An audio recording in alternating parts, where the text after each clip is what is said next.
All right. We are here, and we are live. This is your boy, Johnny Mac, and the Johnny Mac Show. And I told y'all that we were going to do something special. I'm doing a new special on the Johnny Mac Show that we're called hashtag Make Florida Blue. Make FL Blue. And today, I am going to finally give you the interview that I've been talking about. You've been seeing it on my Facebook, on my Instagram, all over the place. Been getting the emails about it. I'm finally here and going to be interviewing with Kayser, Enneki.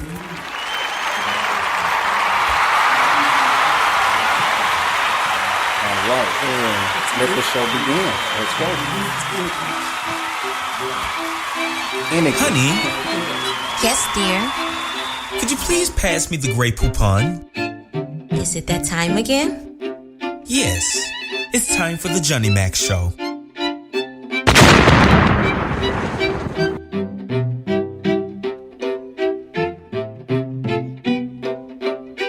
Officially launched in 2018, the Johnny Mac Show follows trending topics that are molding both the American and global societies together. We thank you for tuning in as usual, as the topics brought to you today are what you care about the most. Be sure to subscribe on the Johnny Mac Spreaker Show and check your local times and listings on iHeartRadio. And now, without any further ado, we bring you the man himself. Here's Johnny Mac.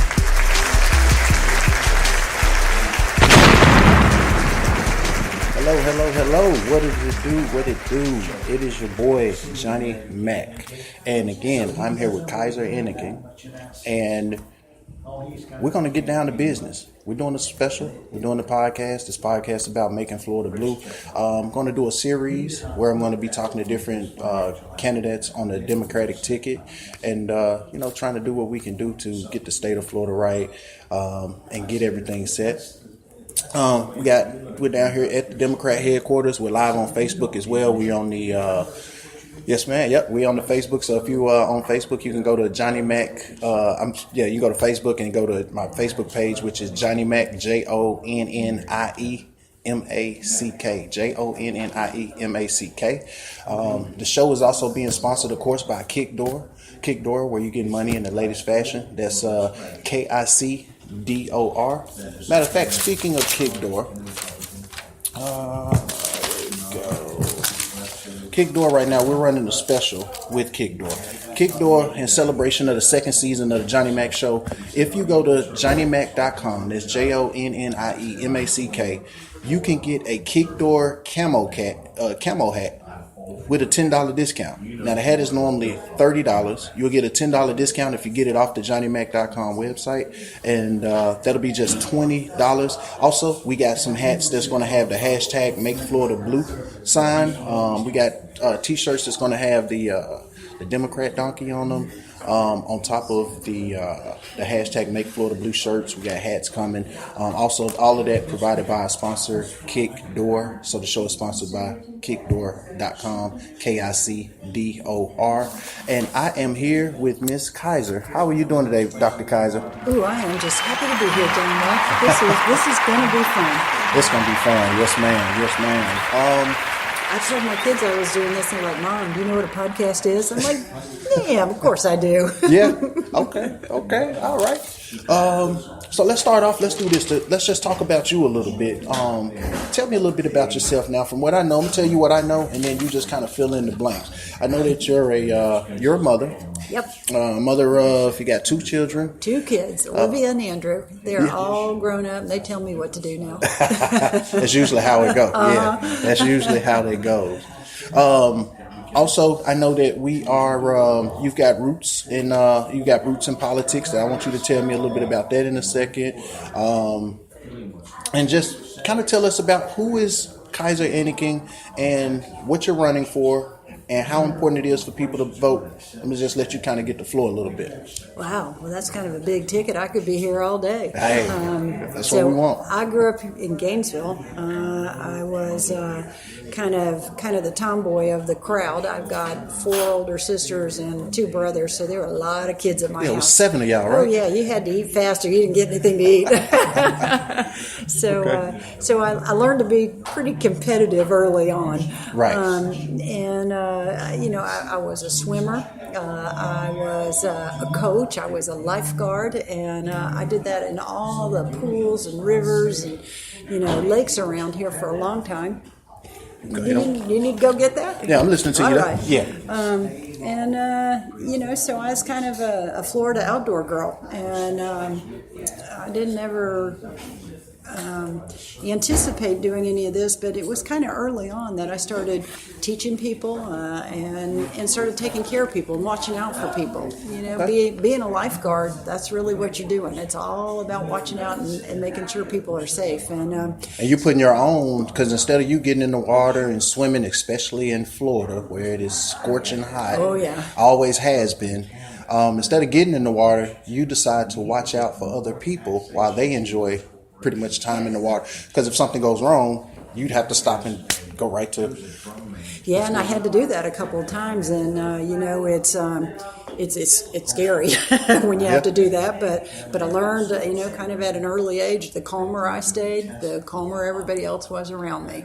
Gotcha. And it's it's always good to be preventative rather than reactive. And so when that lifeguard was whistling at you, don't be running around the pool and don't be in the deep end and all that. Well, there was a reason, Right. There was. Tell me this now. Now, out of the 7 of the kids, is there anybody else in the family that is anybody else in the family in the medical field, or any other 7? Did anybody else decide that? What made you decide that I'm going to actually? Because that takes a lot. That's a lot of school, and we're going to talk about that because you got a lot of education. Yeah, well, I grew up, in kind of a different time and place, and my oldest sister thought she might want to go to medical school, and she talked to my parents about Change this that. camera. I'm listening to you. That's all right.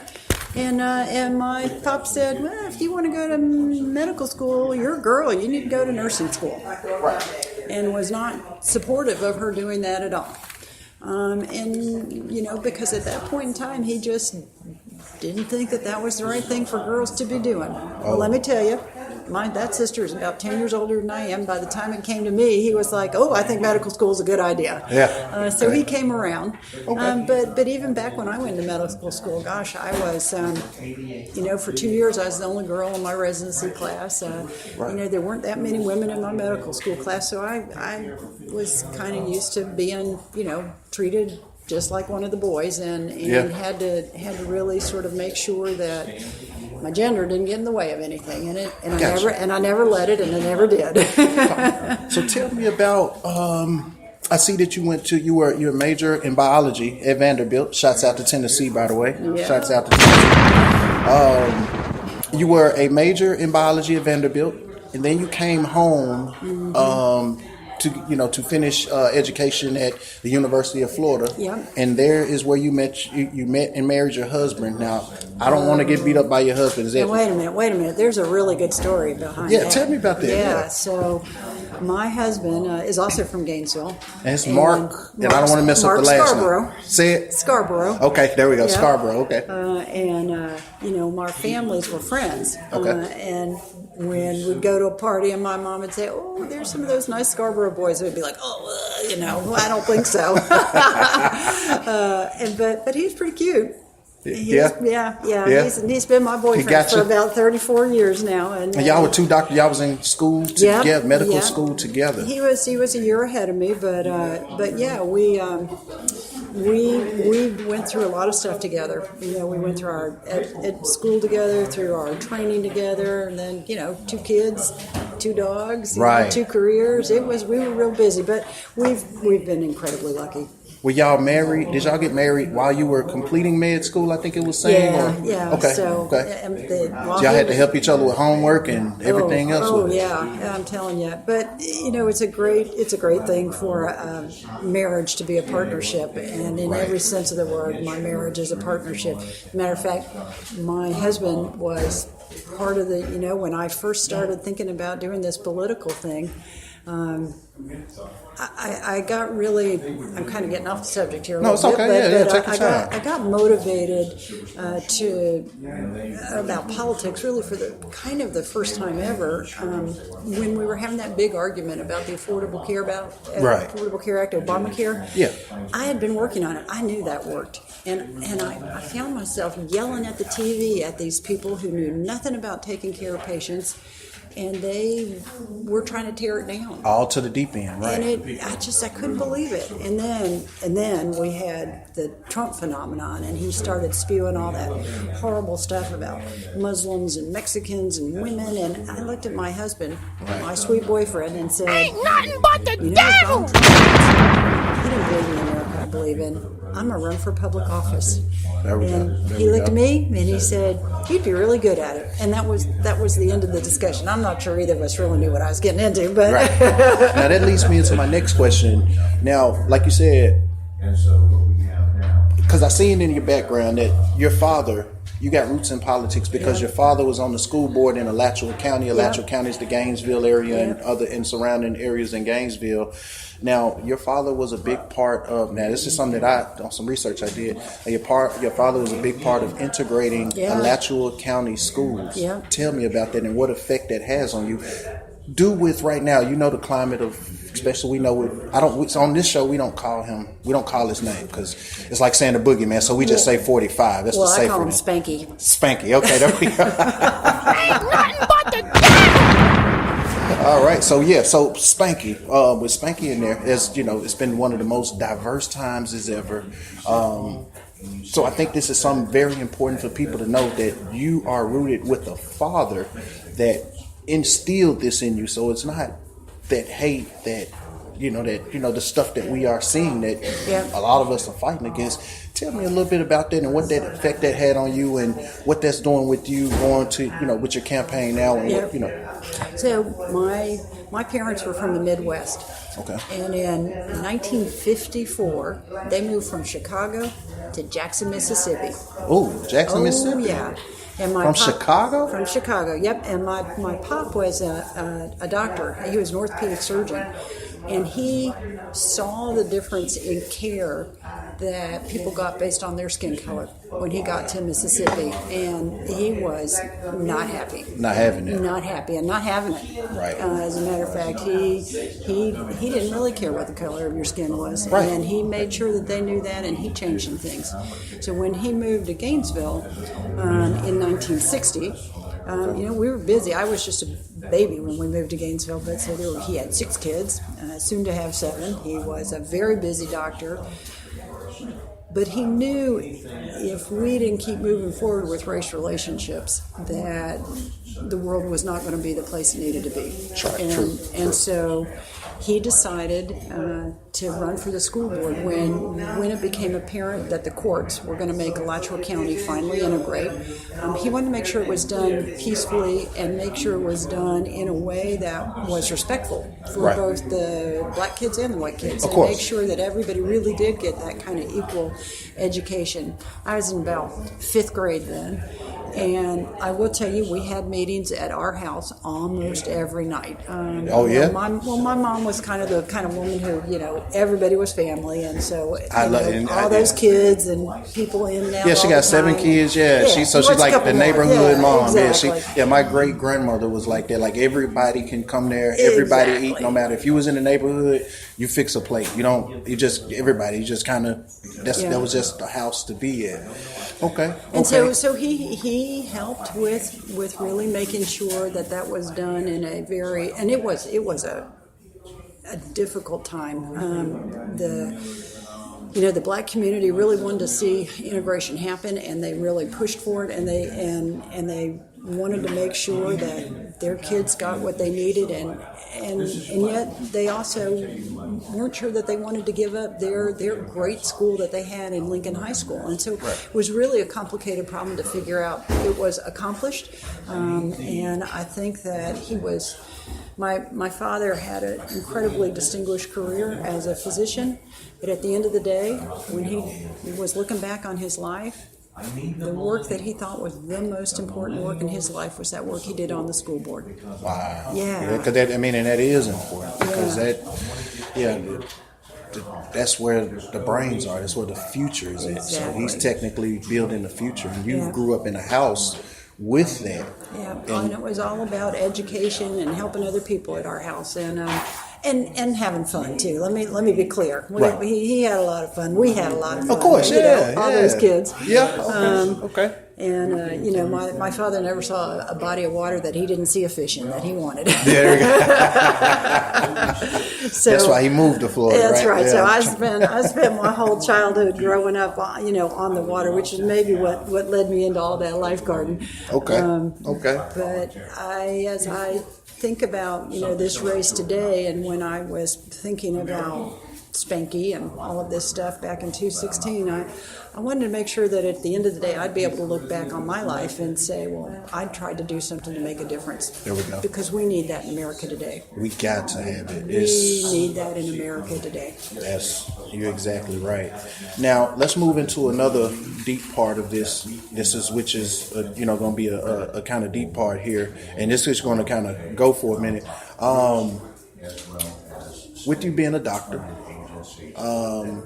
With you knowing the race relations, with you knowing, the different things that we've talked about, so far, what is your exact plan when if you get elected? Yep. You'll be going to Tallahassee, correct? Yes, sir. Now, if you go to Tallahassee, from my research, and correct me if I'm wrong, you will be the only doctor in Tallahassee. We don't have any doctors in the Senate right now. No doctors, so they don't understand when you talk abortion, when you talk the reasons. I think it was over 800,000. Yeah, let me give you a good example of why I think that's important. Okay. Just this past year, the state legislature passed a bill about Medicaid. Okay. You know about Medicaid. And all about it. Medicaid is really a great program for lots of people, but it's really very helpful for people who have devastating injuries or devastating diseases. Like, say you get a cancer diagnosis. Right. So the way that Medicaid usually works is that once you get a diagnosis, like say you had a cancer in your leg, but when you first were trying to figure out what's wrong, you went to your regular doctor and they took an X-ray, and then they sent you to a specialist, and they maybe did an MRI, and then they said, oh, we got to take you to the operating room, we got to do a biopsy, and all of that happens before you ever find out that you have cancer, right? And that's how you find out. Right. So the way Medicaid used to work is that all of that care that took to find out what your diagnosis was paid for by Medicaid, kind of retrospectively. Oh, okay. But this year, because they wanted to save money for the state, they said, no, we're just going to make Medicaid pay for the care that happened to the first of the month when you found out that diagnosis. Wow. And I'm like, man, cancer doesn't have a calendar. And the thought that actually is going to save money is really fundamentally wrong, because it'll drive up the number of people who can't pay for it, and so they're going to go bankrupt. Right. Does it help anybody to have more Floridians bankrupt? No. Right. And that care that isn't going to get paid for is then going to get passed on. The costs of that are going to get passed on to everybody else. Everybody that has insurance, everybody is going to pay for it because it gets paid for one way or another. Of course, right. And so it doesn't really save any money. It's not the kind of. Not only is it not the right thing morally, but it's really not the right thing fiscally. And I'm like, I feel like if I had been there and been able to weigh in on that I could have made a difference in that discussion. Gotcha. So, like I said, with you being going to go into Tallahassee, and we know how it is with, the women in politics and so forth. What else would you say you bring? What is another biggest asset that you bring to the table with you knowing about healthcare, with you being a doctor, with you caring about people ever since you were a small child, missing out on swimming in this hot, burning, scorching Florida weather. Amen. And saying, hey, I'm going to sit in this hot, scorching sun so I can make sure that you people, you guys are okay. I'm going to make sure my friends are okay. I'd rather, Well, it was a job, too. I was making $2.12 an hour. You gotta love it. Okay. So what's something else as far as with the healthcare that you would want people to know that that you're going? Because I did some canvassing and I didn't mean cut you off. We did some canvassing, knocking on some doors and stuff. Yeah. So we got to get Medicaid expanded. That is such an obvious thing. It's a program that was a part of the whole Obamacare sort of suite of things that they did around healthcare. Right. Right now, we send $5 billion. That's $1 billion from Florida in the form of taxes that we pay to Washington. Right. That Washington would like to send back to us for health care. Right. And politicians in Tallahassee said, no, we don't really need that. I'm like, $5 billion? Yeah, I think we need that. We know other states that have implemented Medicaid. The return on investment that they get for every dollar that the state puts in, they get about $13 back from the federal government and from the improvement in the economy and the jobs that it creates and all of that. So it's a great investment. So we just need to do that. But there's some other things, and this is where I think knowing this district as well as I do and having some insight about medicine like I do, I think will be really helpful. For instance, did you know we just went through like the worst flu epidemic that we've had in like 25 years? Yeah, I know some people, luckily, knock on, I guess we'll call it this closest thing I see to wood right now. I know some people here that got that they were sick. Not gonna say on their deathbed, because they're alive now, but they took that flu last year, and it was so scary. I was constantly Lysol, I'm in my house with my daughter or whatever, because she was going to school, and that's where that's the biggest place where they can go. Well, guess what? All those people, a lot of them came to the hospital, because they went to the ER because they were sick. Yeah. So what happened there was it made everybody who was in the hospital sick, right? Of course. And it created a real problem for us in the hospital. We had to limit the number of people that could come visit, and they kind of had to get screened to make sure they weren't bringing flu in. Oh, really? Yeah. So wouldn't it have been much nicer if instead of having to come to the ER to get your diagnosis, if you could sit on your couch in your PJs and Skype with your doctor? Right. That'd be beautiful. It's not, flu wasn't that hard to diagnose instead of last year. Like you said, getting other people sick, and then you got to get out. You're sick. You don't want to get out and go nowhere. So we got to be able to develop the infrastructure to be able to do that, because I think a lot of medicine could be handled that way, and it'd be so much more friendly to the patients. Right. There's a really great program that they're doing through the VA for veterans who have PTSD and other psychiatric disorders, and they find that actually doing appointments by Skype is actually really beneficial for the patients, actually, because they can see them in their home environment, and yet there's kind of this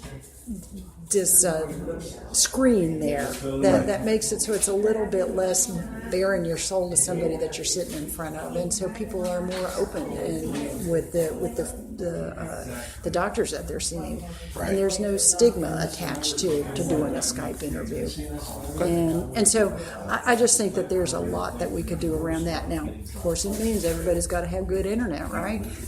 Exactly. Yep. So we know that in this district that we don't have great internet penetration everywhere, and internet is as important to a family as running water and electricity. It's the new water. That's what I call internet. I've said that on my show a couple of times. Internet is the new water. Honestly, there's nothing you can. Kids can't even do homework without internet. I've got a program with internet. I get a discount, a real good discounted price through I think it's called Kids Connect or Connect to Compete or something like that. So that's kind of, that's pretty And that good. was a program that you got through your daughter? Yeah, I got it. Yeah, because you got a kid in the house that's, that's under the age of 18. Yeah. I didn't know. One of my friends told me that because I was paying the $80. I needed the fastest. Now it doesn't give me the fastest, biggest speed. It give me like 10 megs or something, but it's just me and her, so it's okay because usually we're not there, and when we are there, she's just on her tablet or on the computer, or I'm on the tablet and she's on the computer. But how great that you can get that. That's awesome. That's it. Yeah. Yes. We know in Marion County, actually, the district that I'm running for is sort of northern Marion County. It's all of Alachua County, and it's Putnam County, all of Putnam County. And actually, of the three, Marion County has the best internet penetration. Really? Yeah, exactly. You wouldn't think that. I would have thought it would have been Alachua. I would have too, but we're really good within Gainesville. But you go out beyond Gainesville, and it's just not as good. In Putnam County, not as good as that. And so we need to make everybody have internet access. It, like you say, it's the new water. It's the new water. Yeah. It's the new water. All right. Well, what we're doing right now, we're talking with Kayser Enneking. I want to make sure that I'm saying it right because y'all know how I get with these names. So Kayser Enneking, Dr. Kayser Enneking. No, Senator Dr. Kayser Enneking. I'm all about speaking about stuff. I speak stuff into existence. Everybody listen to me. They'll know why. This is what I learned this. I got into this about 6-7 months ago about speaking things into existence. I talked about it on one of my shows, and honestly, it kind of worked. Now, I have $1 million in the bank doesn't work yet. I still wake up and the bank account is still, it's not. But everything else stuff has been slowly falling into place since I've been trying. But you wake up and you're beautiful every morning. That works. That'll work. Hey, we'll take it. So what we're going to do right now is we're going to get into some music. I'm going to play I'm trying to keep it clean because we got a good guest in here, so I want to keep it clean. But I'm going to play a song called "Dear Mr. President." Now, this song was recorded back. I think this was in 2012, 13. I remember. And it's by Trackman. It's featuring myself and my partner J Dog. Now, when we recorded this song at the time, the song we was talking about, Dear Mr. President, but talking about the conditions. But you go on and flip with what's going on right now. This song is like the perfect song. And again, it's produced, written by, and came up with by one of my good friends, Trackman out of Memphis, Tennessee. We're gonna do that, get into some commercials, and then we're gonna get ready and come back. Is that okay? That's great. All right, let's get ready to do it. We're going to do Dear Mr. President right here on the Johnny Mac Show. Let's go. Dear Mr. President, put your hands in the sky if y'all feeling like us on this one. Dear Mr. President, come visit our residents. Put money back in the hood, that other shit is irrelevant. Come see how the money's spent, you know how the money's made. We gotta do something quicker, we so sick of Medicaid. Dear Mr. Congress, come see what we live in. We got no money for the schools, but y'all building new jails and shit. We hustle for food and diapers, whatever to get paid. We gotta do something quicker, we just trying to maintain. I told them gas high, bills high, so I'm always getting high. Money's bad, children sad, so you gotta ask yourself why. Jobs gone, foreclosed homes, fucked off with them bank loans. People going Dick and Jane, just a quiet stomach moans. Unemployment off the scale, get a gun or get a scale. At least you getting 3 free meals if you ending up in jail. Overseas they having wars like USA, we ripped and torn. Bailout after bailout, even Larry Flint tried to bail out foreign. Down with our Dow Jones, our soldiers ain't coming home. Can't even pay the weed man, so the max was smoking homegrown. Damn, what happened to the red, white, and blue glory? Lock us up for stealing, but ain't we living on stolen territory? Damn, what happened to the red, white, and blue glory? Lock us up for stealing, but ain't we living on stolen territory? Come visit our residents, put money back in the hood, that other shit is irrelevant. Come see how the money's spent, you know how the money's made. We gotta do something quicker, we so sick of Medicaid. Dear Mr. Congress, come see what we live in. We got no money for the schools, but y'all building new jails and shit. We hustle for food and diapers, whatever to get paid. We gotta do something quicker, we just trying to maintain. We just trying to As you feel yourself for waking from that place between heaven and hell. You glance up at the alarm clock and wish you could take that trip back. Working 40 plus a week to put pennies in others' pockets. What happened to the freedom of speech to express what you preach? We all live in the most nastiest, dirtiest, ugliest, most beautiful, wonderful place. And God, we trusted in this tainted solid soil. Can you please show me where's holy ground at, so I may take my sandals off? I don't know what's really going on, but hallelujah, Bible believes that something's really wrong. It all adds up, but don't make sense. Does it not? Decepticons to Twin Towers, twice the power of Dear Lego Mr. blocks. President, come visit our residents. Put money back in the hood. That other shit is irrelevant. Come see how the money's spent. You know how the money's made. We gotta do something quick, cause we so sick of Medicaid. Dear Mr. Congress, come see what we live in. We got no money for the schools, but y'all building new jails and shit. We hustle for food, diapers, whatever to get paid. We gotta do something quick, cause we just trying to maintain. We just trying to maintain. Turn the mic on, 1, 2, it's showtime.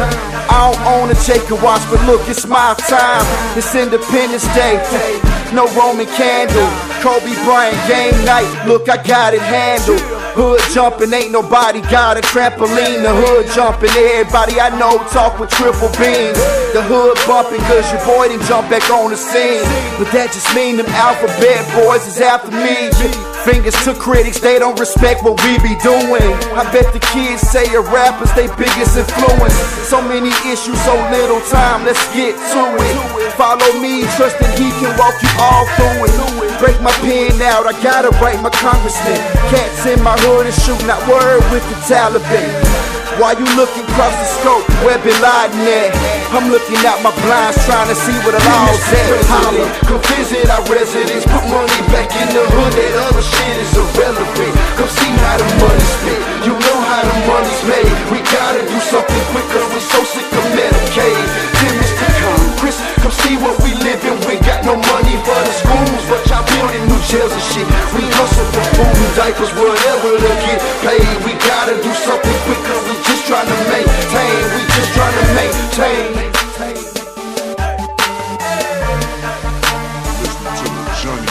Officially gangster.com, Johnny Mac, the official mixtape is coming. Pork rinds and white girls, I know the business. The latest in street fashions. Visit kickdoor.com. That's KICDOR.com. Kickdoor.com. We pledge allegiance to the grind. Pledge allegiance to the grind. Fuck your team, they don't get it like mine. Kickdoor, we never take a knee when it comes to the work. You don't work, you don't eat, and grandma, you don't sleep until you are doing more than making ends meet. Kickdoor, give me one way or the other. You hear me, boy? Trap living the American dream. Pledge allegiance to the grind. Pledge allegiance to the grind. To the grind. Pledge allegiance to the grind. Have you ever been pulled over by the police at 4 a.m. drinking after a party? Is your landlord violating your lease? You going through divorce, adoption, or child support? If so, then you need Legal Shield. Legal Shield gives you the law in your pocket through an easy-to-use app for just $20 a month. Always have 24-hour access to an attorney near you. If you need this, email me at macworld2020@gmail.com. That's Macworld, MACKWORLD2020@gmail.com, and put the law in your pocket.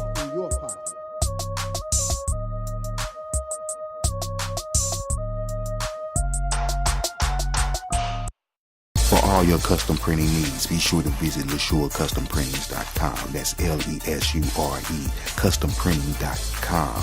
They got you on all your custom printing needs. T-shirts, stickers, posters, card decals. They got you on all that. Be sure to visit the website or on Facebook and Instagram. LesureCustomPrinting.com. It goes down. Got that drop top beamed up, chrome looking nice. Middle fingers to them louds, cause we ballin', yeah, it's about to go down, go down. It's about to go down, yeah. Exit off of I-240, catch me in a haven. You ain't talking money, then that's not a conversation. All right. We are back. It is your boy, Johnny Mac, and the Johnny Mac Show.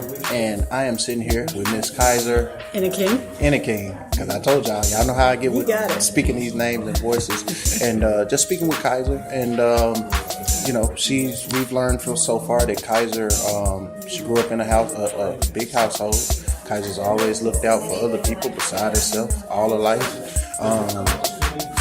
Kayser is well educated, very well educated. She's a doctor. Her husband's a doctor. She's fighting for Medicaid and medical care for all of the people in Florida, and I'm pretty sure all over the United States as well, if she could. So as we get ready to go back into it, Kayser, talk to me about your views on education. I seen that you're trying to strengthen the public schools. You want to expand the Bright Future Scholarships. And let's talk about this HB 7069 charter school crisis. I'm going to just kind of let you have the floor on that. Well, public education and public schools are really kind of the bedrock of communities. We were laughing last night about the difference between the Seminoles and the Gators, and we were rah-rah and all that. And I said, well, what about my Purple Hurricane son? Because people take pride in their schools. And for instance, my school, in my middle school, go Westwood Whirlwinds, and my high school, Gainesville High School, has produced not me, but Andrew Gillum. What? Really? Yeah. So, how exciting that, Did y'all hang out a little bit at school, or did y'all kind of know each other? I'm kind of a lot older than he is. Okay, it's all right. We got to tell nobody. But it's awesome. And I'm very proud of the fact that my high school is producing a candidate for governor. Superstars, right? Superstar, exactly. Right. And so that kind of pride that we have in our public education system is something that I think we need to ensure is there not just for kids today, but the kids of the future. And unfortunately, our state legislature has been on a path of really trying to destroy our public schools. Right. And this has been going on for a good 20 years. They really are, I think, trying to create a new industry, and that's trying to make public education a for-profit industry. And I will give you an example of that bill that they passed a year ago, which was House Bill 7069. A portion of that bill required that every school district share half of the money that should go for keeping their schools up with charter schools. Half of it. So there's 600 charter schools in the state of Florida. Now, how are charter schools funded? How are they originally funded? Are they funded privately or before this? Well, there's a whole but I had to get kind of educated about this, right? So there's the public schools that you and I think about, and they're the schools that are down the streets, the big schools where most of the kids go. Right. Then there are charter schools that are developed under the conscript of the school board. Okay. Right? So sometimes you might have a kind of a special needs kind of school, and the school board can do a charter school, and those teachers have the same requirements that the public school teachers have. They test the kids the same way. They do the same things, and I have no problem with those schools. I think they fill a need for some kids, and that's a good thing. Right. But then there are other charter schools that are actually run by companies that are making money off of it, basically. And those schools own the buildings, they own the curriculum, they don't have to have their teachers have the same level of education, they don't follow the same curriculum, they don't test them in the same way, so they're not held accountable in any of the same ways that the public school kids are and the public school teachers are. Right. With that House Bill 769, what they said was that money that goes towards roofs and painting and air conditioning would be shared half and half. Now, every dollar that we put into a for-profit charter school in their infrastructure is owned by that charter school company. Really? Really.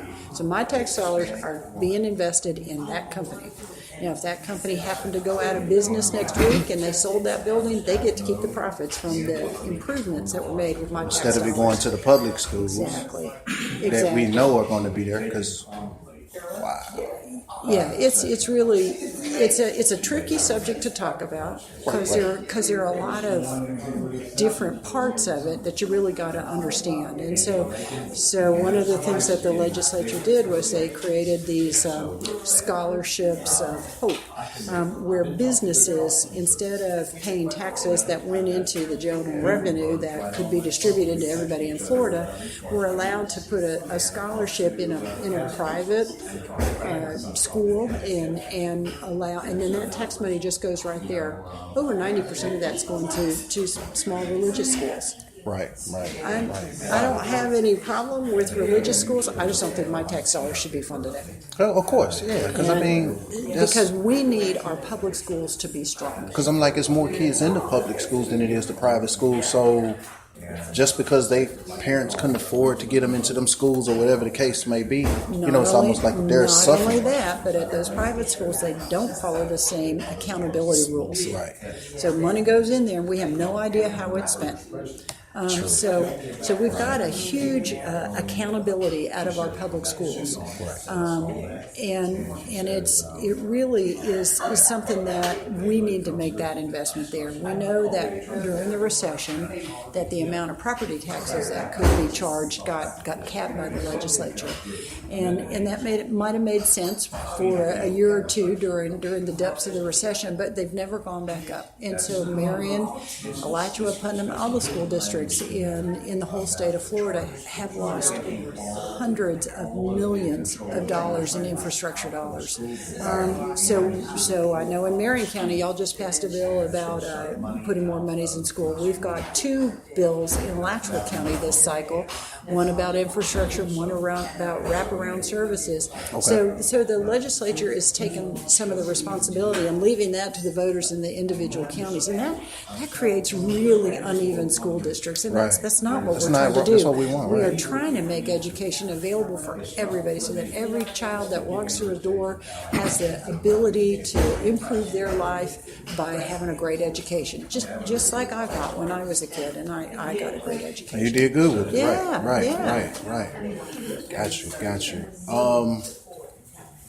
Kayser, I want to ask you about something real serious that's going on in Florida, and I think a lot of people will want to know, your stance and your take on this. What about these gun laws? We've got what happened in Stolman. We've got what even happened here in Ocala, even though it wasn't big, at Forest High School. All over the world, even this year, I think it was like the 28th day of the month last year, and we were at shooting number 15 or something. I remember on my older podcast I did in February, I did a podcast specifically about the shootings and the school shootings and so forth. Also mixing that in with Florida being one of the craziest places with this stand your ground law. You mean that racist stand your ground law? Racist stand your ground law, the Trayvon Martin situation. Yeah, you're exactly right. Yeah. You hit it exactly on the head with the what happened with Trayvon Martin, of course. Marquise McLaughlin. What happened to him in Tampa? In Pinellas County, right? That's my next thing. The Pinellas County. I mean, I think the guy got locked up now, but eventually. But still, nobody acted on it, and they made him as the criminal. How do you feel about it? Tell me how do you feel, and what change do you going to bring in? It's appalling. I mean, I understand why people want to defend their home. I understand why people feel the need to have a gun to protect their family in their home when they feel threatened. But you know what? That's what Marquise was doing in that parking lot. He was protecting his family when he pushed that guy out of the way. Right. He did not deserve to lose his life. And the force that was used to reciprocate the shove that he used to defend his family was met then with deadly force. Right. He didn't That is. kill the dude. He didn't do nothing. And he was just walking moving away. you out the way. Yeah, and he was letting it go. It was done. Exactly. It was done. He Right. defended his family, and it was done. Right. And the fact that they couldn't see, that they could even think to use some law in this state as an excuse for that, Right. is appalling. It's appalling. And that law, Stand Your Ground, has been here since about 2005. It is applied unevenly, unfairly, and it is racist. It is. It's racist. I mean, This that's, year, they voted to expand it. The guy I'm running against voted to expand the Stand Your Ground. and it's for my wrong. listeners to understand, what's the guy? Who is the? I'm running against Keith Perry. He Keith is the Republican incumbent for Senate District 8, and that's who I'm running against. Gotcha. And I have no problem looking him in the face and saying this is a racist law. It is. It is. It's applied in a racist way. If somebody feels the need to use deadly force, Right. they need to be held accountable for that. Definitely. No law should give somebody the right to kill somebody Right. or shoot at them Right. for something that they just feel provoked about. Right, because it's almost as if someone says that they're in fear, then they just keep, and we don't never know the other side of Exactly. these things. Or were you really in fear? Were you really scared? Or were you just looking for because you were picking at this man about a parking spot, and Let's talk about the three biggest examples. Trayvon Martin, kid walking down the road, walking down the street, just happened to have a hoodie. being bothered by somebody else, Exactly. being harassed by when the police had told him, leave him alone. Let us Exactly. take care of business. But by the time the police get there, Trayvon's dead. Yep, that's wrong. Right, that's dead wrong. The kid in Jacksonville, I think his name is Jordan Davis, playing his music in the back of a car at a 7-Eleven, and some guy doesn't like his music, and so he thinks it's okay to shoot him, And shot him. kill him. And did he get out? What He ended did up eventually go to jail, later? but outrageous. Right. Outrageous Ridiculous. that he would claim I was standing my ground. And then we go to Mr. McLaughlin, who was defending his family in a parking lot, backing away, and they can't see fit to arrest this guy. We had very good laws before. We didn't need this. This was something that was pushed by a group that I think is just interested in gun sales. Right. Yes. And what do you think about let's say if you become senator, because I know senators deal with making the laws, forming the laws. What would you say as far as how easy it is in Florida, even after all of the school shootings, even after all of these incidents that we're talking about? How can we make it harder for people to get these guns? So tell me, able to? do you have a car? Yes, ma'am. Yeah. When you bought that car, did you have to register it? Yeah. Yeah. Yep. Do you have to have a license to be able to drive that car? Better not drive without it. Yeah. And if for some reason you weren't capable of driving safely, what would happen to that license? It's revoked. Do you have insurance? You have to. Bingo. Why don't we treat guns like we treat cars? Exactly. And That's it's, exactly. I just think it's a real common sense approach.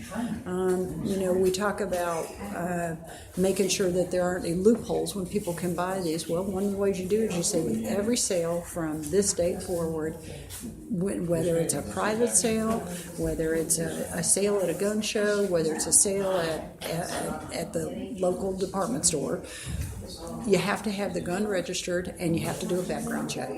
Period. Period.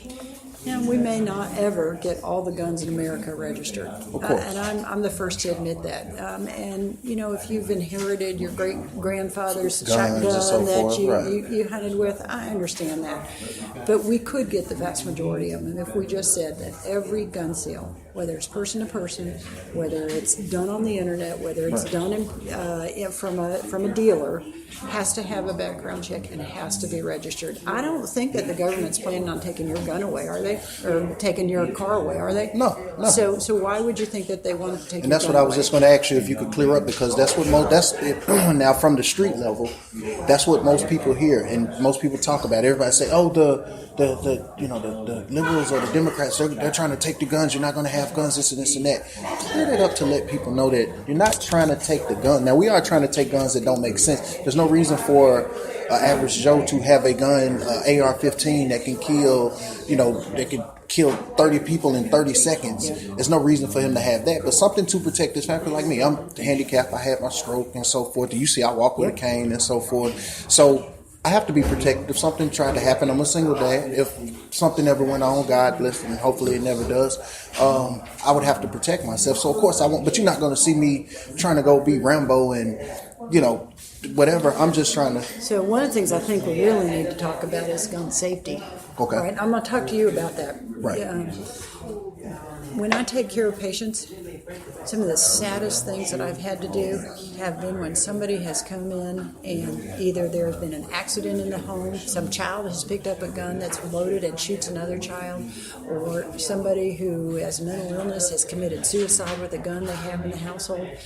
We need to talk about gun safety. Right. And whether that means that we invest in technology around that, whether that means we invest in Maybe talk about it in the schools. I mean, absolutely. At least just talk about it. They don't have to shoot the guns or nothing, but talk to them, let them know this, the importance of them. Have a class, have it in the curriculum that, to learn about guns. Since this is going to be a place and this is such a problem, maybe that could be something they pour into the curriculum and put money behind as a, going back to what we talked about a second ago. The other point I like to make when I talk about guns is just kind of an interesting observation. If you go to shoot deer or squirrels or ducks in the state of Florida, you can only have a magazine that holds 5 shots at a time. Oh, okay. I'm not a hunter, but so don't you think it's kind of interesting that if you go to shoot people, you can have as many shots as you want? As fast as you want, right? Any kind of gun, but yeah, if you hunt an animal, you only got. That's weird. It is weird, isn't it? Wow. Yeah. And it's been like this a long time, they say. I think that some of the laws that we have were done back when the NRA was all about gun safety. Right. They've really lost sight of where they started off, and I think a lot of people belong to the NRA when it was about gun safety, when it was about using a gun for hunting or using a gun for sort of sport, not the way they oftentimes are thought of today. Right. Wow. And talk to me here. I'm going to kind of turn this a little bit. What is your thoughts? Give me an explanation. I kind of did some research on it. Now, when you get into office, we are looking to raise minimum wage and get rid of taxpayer handouts and also help small businesses grow. Elaborate for my listeners and so forth. How is all of that? How is that? How can we make that picture? Because it sounds beautiful. Well, yeah, and then that's part of the problem with this, because to get things to beautiful takes a lot of sausage to get there. That's true. I have a great job. I love my job. I work really hard at my job, and I work with a lot of people who, when we finish at the end of the day and we've done really good work, they got to go to another job. Right. It's really hard for people to be able to take care of their family and do what's right for their family when they're having to work more than one job. And our minimum wage does not allow somebody to work 40 hours, work hard and pay their 40 rent. hours, and pay their rent and take care of their family. Because minimum wage is what, $8.25? Yeah. And $8.25 times 40. I'm not sure. I had the math on my paper, but It's not enough. It's not, it equals not enough at the end of the day. It equals not enough. Especially if you got a family of, more than one person, it's definitely not. You got a family, kids, dog, anything. I mean, that's just something you're missing. Like you said, somebody's got to work. But then when somebody's got to work, these kids got to be taken care of. So you got babysitting and so forth. So part of what I think is kind of interesting is we've been kind of, I think, fed a load of baloney about economics in this country. Right. We've been taught that if it should all trickle down, right? That we'll give a tax cut, it'll all trickle down. Did that trickle down for you after that tax cut? I haven't seen nothing. No. Instead, I think we should talk about economics as a bubble up theory.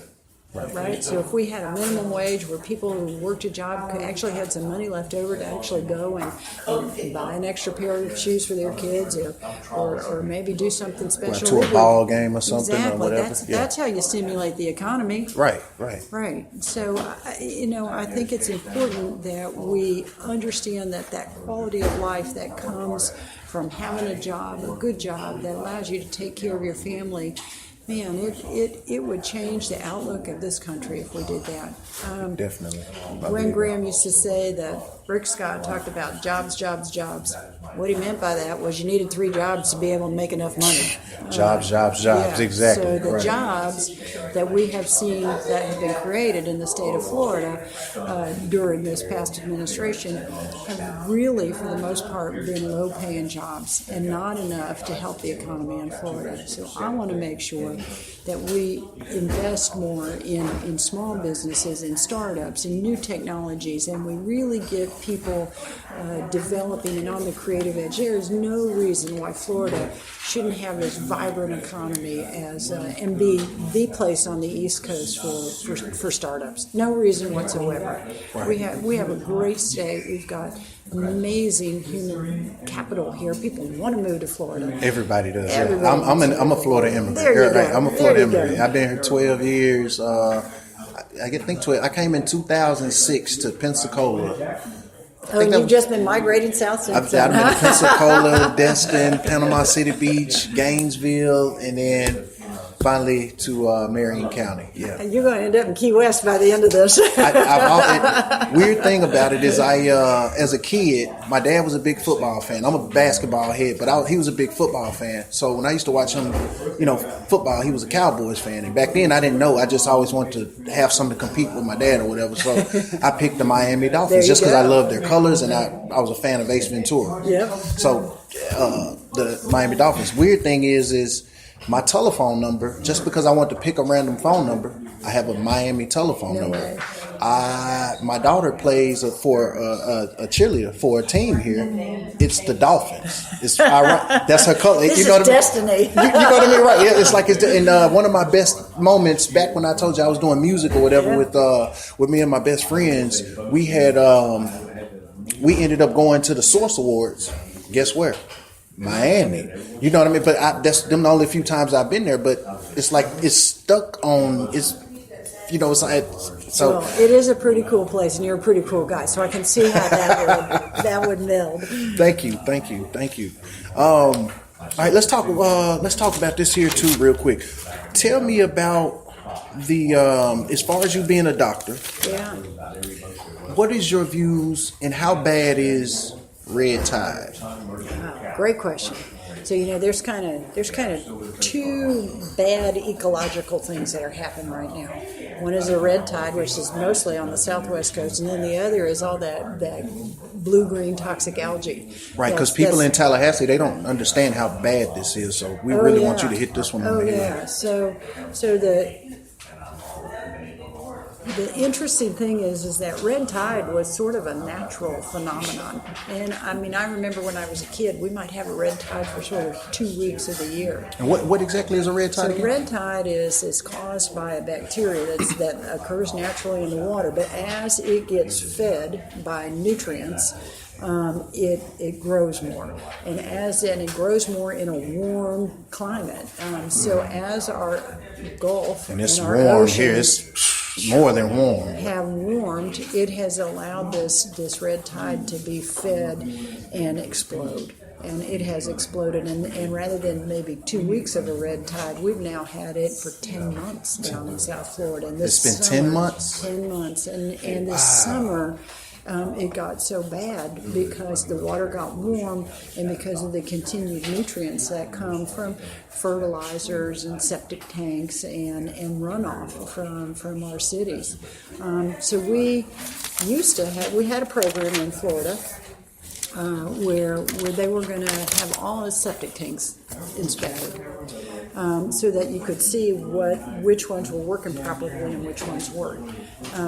They got rid of that. They decided they didn't really want to have that as a law. I mean, come on, we know that a part of the algae that we see in all of our bodies of water around here are from septic tanks. This just seems to be kind of a basic requirement of the government, that they make sure that our water is clean. Now, and what does that do to your health? Like me, I'm a lifetime asthma. I've had asthma until I had my ABM situation. Well, don't be going down to Southwest Florida right now then, because we know that red tide in particularly is an irritant. It's an irritant to your nose, but particularly as you get down in the respiratory tract, and can trigger an asthma attack, as can this blue-green algae. But now the blue-green algae is really interesting because there's been some suggestion, it's not been proven yet, but some suggestion that there is a link between high levels of blue-green algae and liver cancer.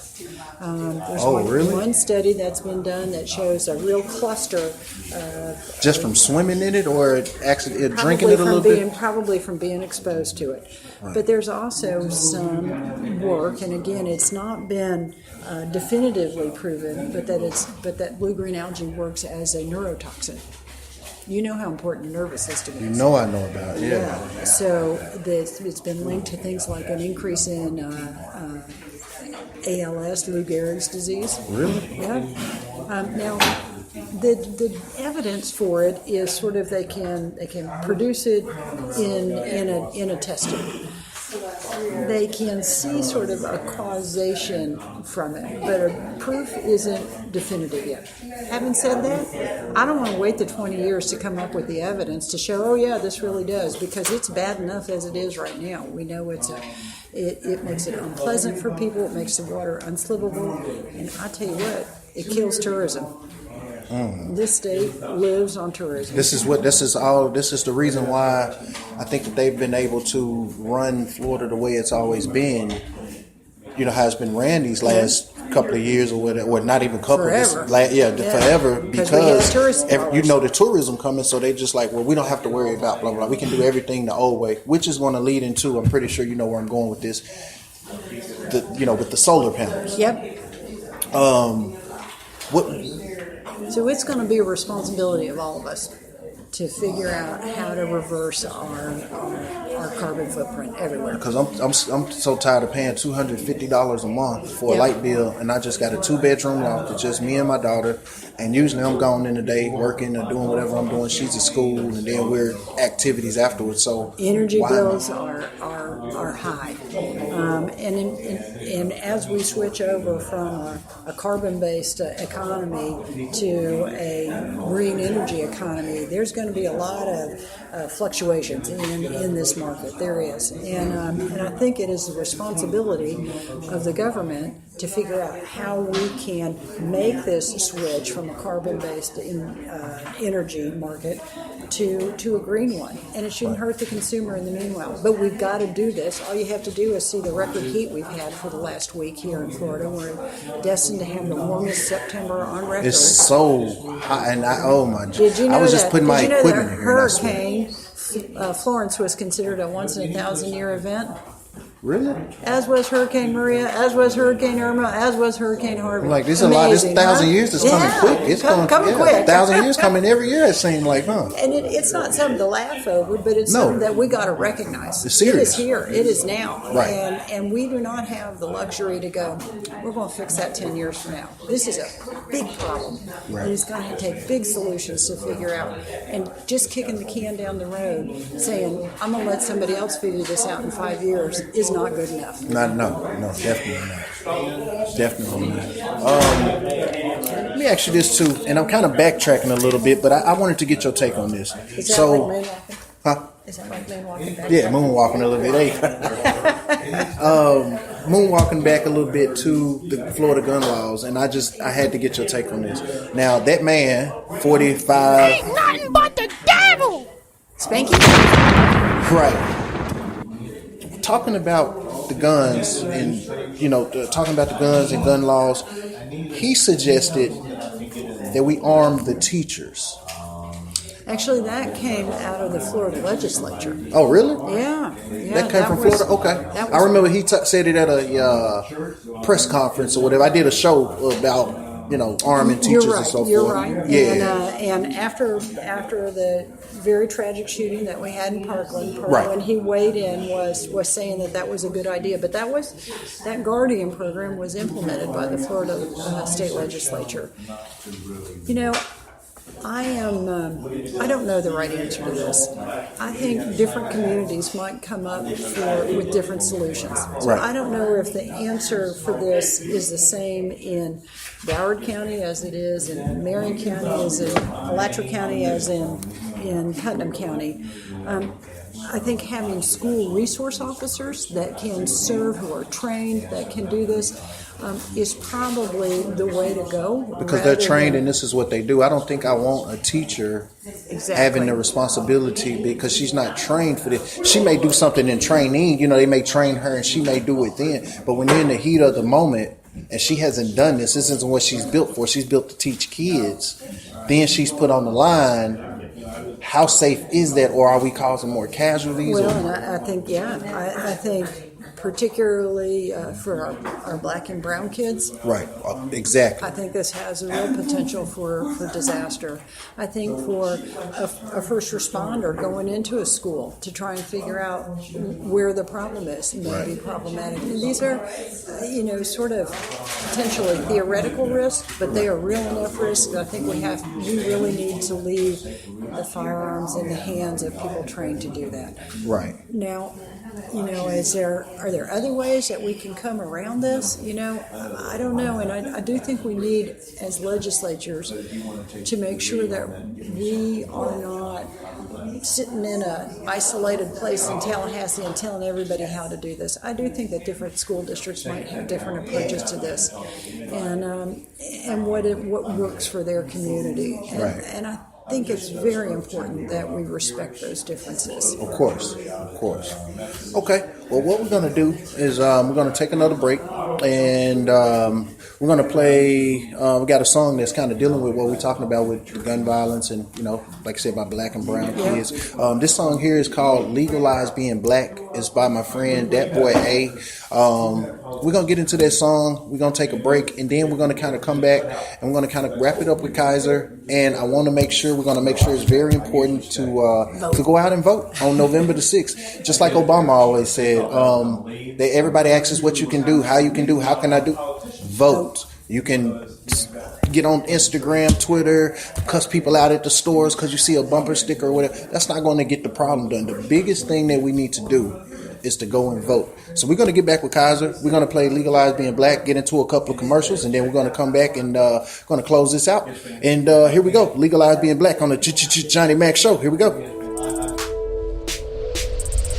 Yeah, that boy A. I ain't even gonna hit the drink on this. I don't even need this motherfucker on this one. Some real shit, nigga. Real shit. Check it. Pac said the blacker the beer, sweeter the juice. I say the darker the flesh, nowadays the quicker they shoot. Pac said the blacker the beer, sweeter the juice. I say the darker the flesh, nowadays the quicker they shoot. Mama, pray for me on a daily basis, please. Mama, pray for me. Cause being black in America is a felon. No way, death penalty. I know, right? It's sick.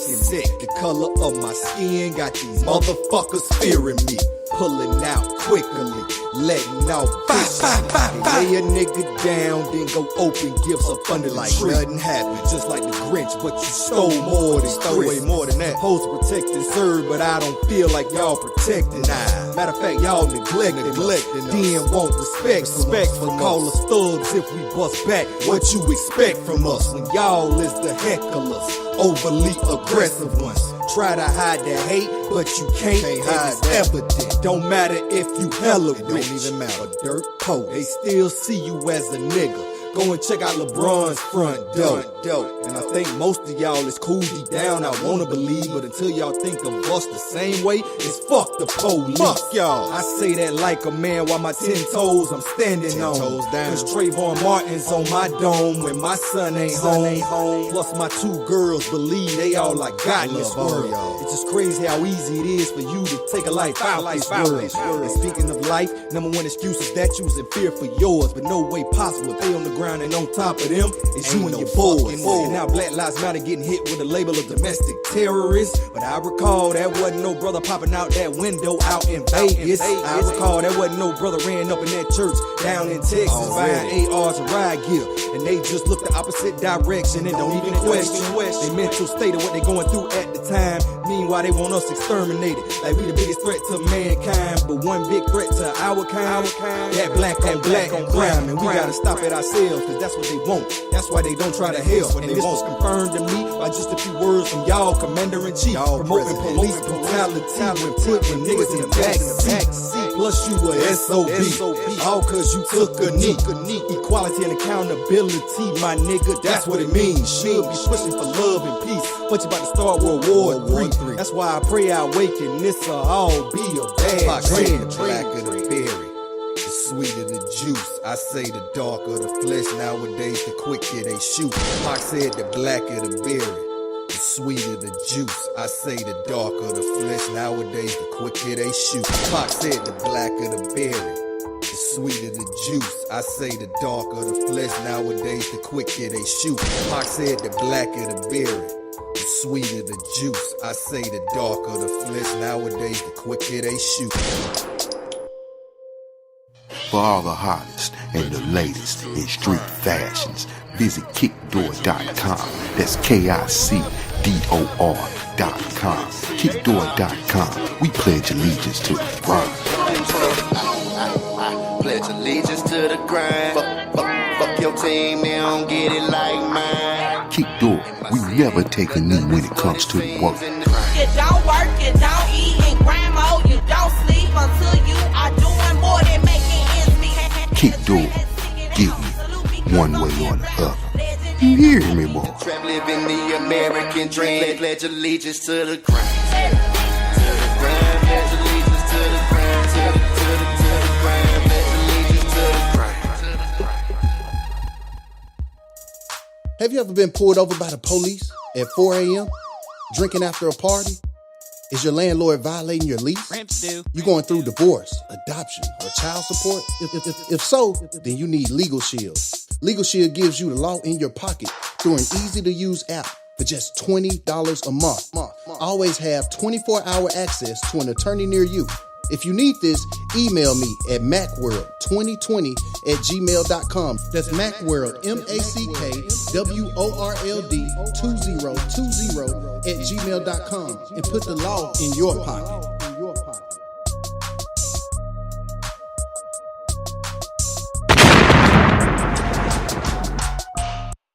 For all your custom printing needs, be sure to visit LeSureCustomPrintings.com. That's LESURE, CustomPrinting.com.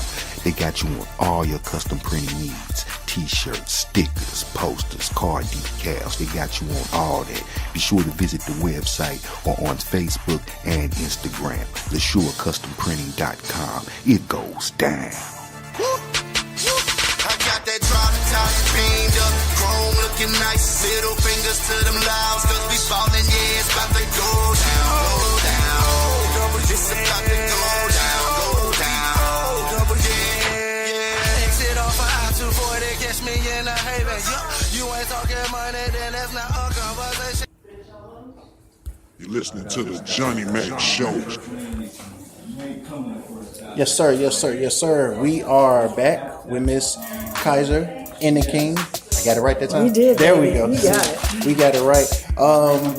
Kayser, it's been great talking. Just got a couple other things that, want you to close out on, and just want you to let people know who you just get your last minutes out. Let them know how important it is to go vote. I've gotten to know you even sitting here and doing the research on all of this. And I want to tell you a story. Go ahead. So, we had a pretty tough primary. We worked real hard. I was really proud of the race we ran. And it was incredibly exciting to see the results that came through. But the next morning, when I woke up, I was like, oh, holy crap, what have I done? I really was. I was like, wow, because the next part of the race is coming up. And then I sat there and I thought, oh, I know why I did this. Close your eyes. Close your eyes and think about what Florida will look like 8 years from now if Andrew Gillum wins and he has a state senate that he can work with. Right. Now close your eyes and think about what Florida will look like 8 years from now if we have a DeSantis governor and we've got the current state senators that we have. The contrast between those two is so stark that I thought, this is going to be a battle for the soul of America. That right. And how fortunate am I to be able to participate in that. This is exactly why I ran. And I want to make a difference, and we want to make a difference, and we want to win that battle for the soul of America because we want to live in a place where we are all in this together. Definitely.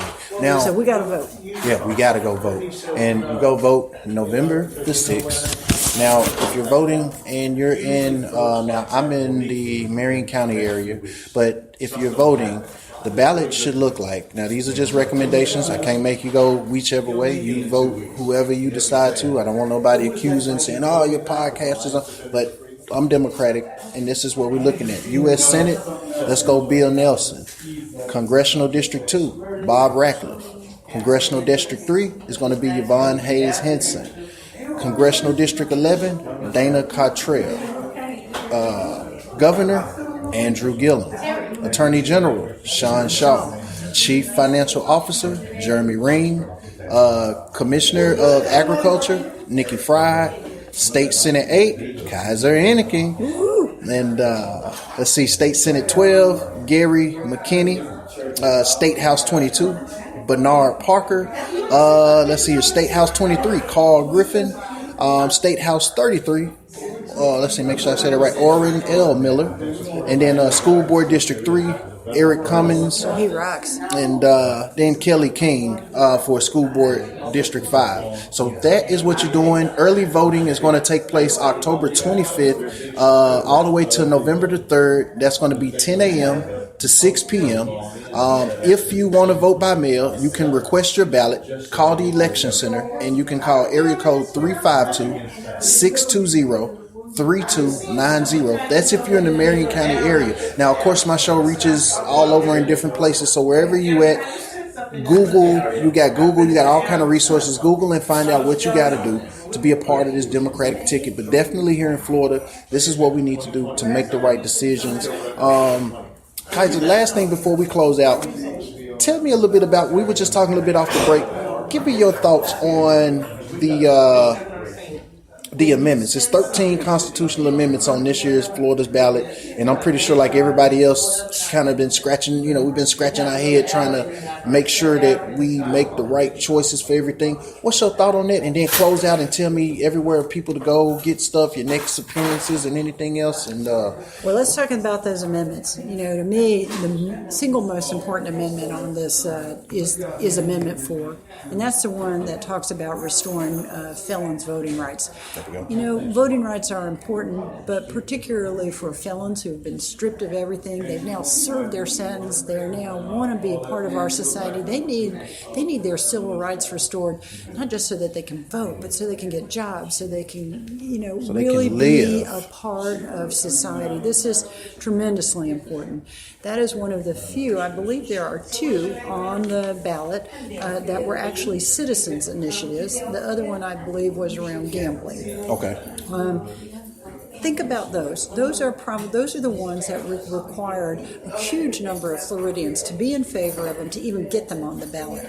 Now, all the other ones, they were either put there by the legislature or by the Constitutional Revision Commission, and all of them are scrambled. They've got maybe one part that's good and one part that's not so good, but they're all, for the most part, scrambled. And I don't think that's what we want our Constitution to be, a bunch of scrambled different initiatives. Right. So I think it's important that we get the Amendment 4 passed. And after that, I'm not. I think Amendment 9 was also one that was put on there by the voters, and that helps to eliminate fracking. But the rest of them, I worry that we are doing our citizens a disservice by putting things in our Constitution where you kind of might like this part, but you don't really like that part. Right. And I think those are things that you can pass individual laws about. You can have individual citizen initiatives, and I think that's really what we meant when we talk about trying to amend our Constitution to be the will of the people. I'm super excited about this election season. There's all kinds of stuff that is coming up. I'll be in Melrose tonight. Okay. We have a League of Women Voters thing coming up in Alachua County in a week. We've got things down here in Marion County as well. I think it's just important that people get energized for this election. Right. We need people door knocking. We need people postcard writing. That's what I'm doing. That's what you see. I'm down here. Telephone calling, and it's exciting. It's exciting to participate in this thing. Make you feel like we're making history. Yeah, you really do, and I'm very proud to be a part of it. Gotcha. So thank you so much for having me today. Oh yeah, definitely. It was really awesome. Definitely, yes, ma'am. And to let the listeners know as well, if they heard any noise in the background, we are right now live at the Democrat headquarters, and these are people that's running on the ballot and different volunteers and so forth that are trying to make a change. So those are the voices you're hearing in the background doing the podcast as well, because this is how serious it is. And let's see, you got it. And where can anybody go if there's going to be, if somebody wants to volunteer or if they want to donate? Yeah, so we have a website. The website is Enneking for Florida. That's ENNEKING and then FLORIDA.com. And that's got a lot of information about me. It's got a big old donate button, and it's got a web place where you can sign up to be a volunteer. We've got volunteer programs going on in Marion County, in Putnam County, and in Alachua County. Okay. And going to the DEC in any of those counties, the Democratic Executive Committee place in Marion County, we are on 6th Avenue, and I think it's 906 maybe. Okay. 6th Avenue. All right. Anyway, go there. There's signs, there's literature, and there's the ability to volunteer your services. I'd love for people to help me get elected. I'd love for them to just help us have a big old blue wave.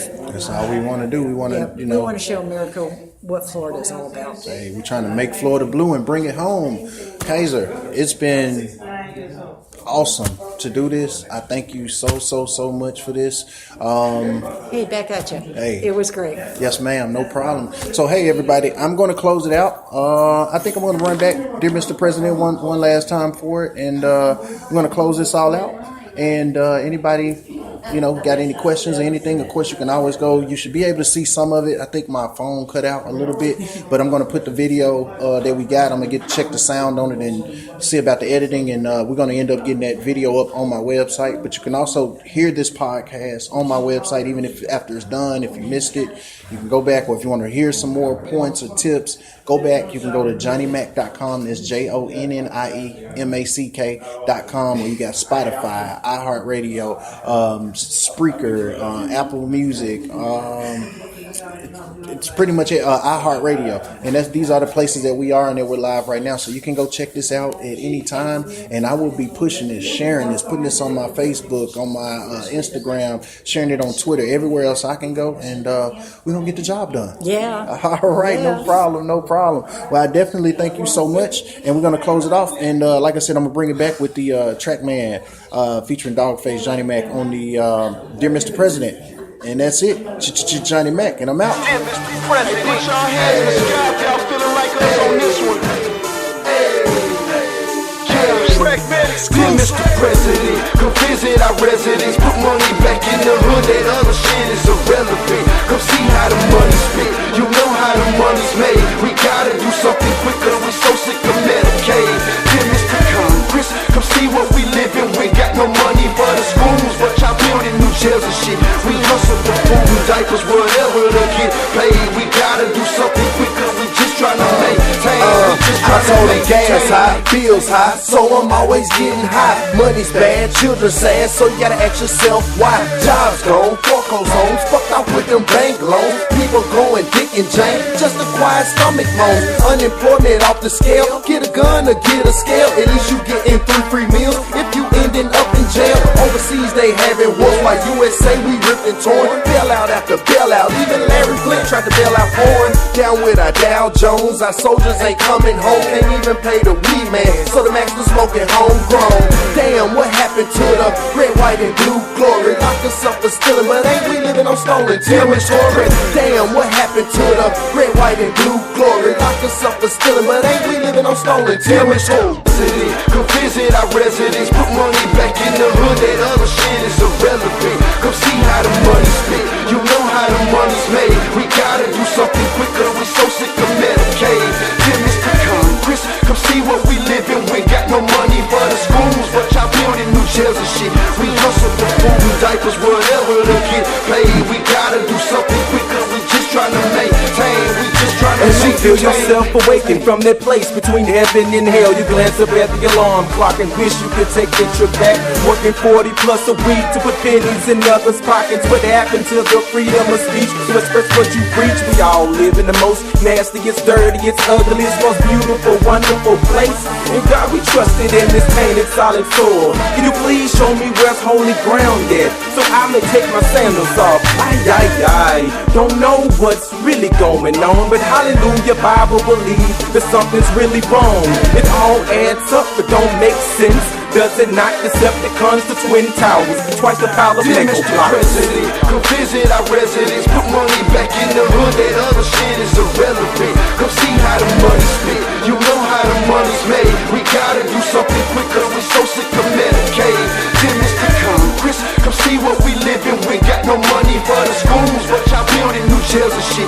We hustle for food and diapers, whatever to get paid. We gotta do something quicker. We just trying to maintain. We just trying to maintain. Turn the mic on, 1, 2, it's showtime. I don't own a Jacob watch, but look, it's my time.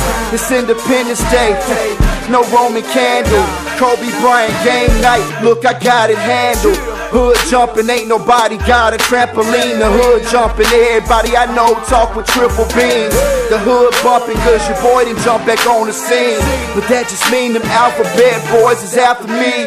Fingers to critics, they don't respect what we be doing. I bet the kids say a rapper's they biggest influence. So many issues, so little time, let's get to it. Follow me, trusting he can walk you all through it. Break my pen out, I gotta write my congressman. Cats in my hood and shoot, not word with the Taliban. While you looking across the scope, where Bin Laden at? I'm looking out my blinds, trying to see where the law's at. Holla, come visit our residence, put money back in the hood. That other shit is irrelevant. Come see how the money's spent. You know how the money's made. We gotta do something quicker. We so sick of Medicaid. Dear Mr. Congress, come see what we living. We got no money for the schools, but y'all building new jails and shit. We hustle for food and diapers, whatever to get paid. We gotta do something quicker. We just trying to maintain. We just trying to maintain.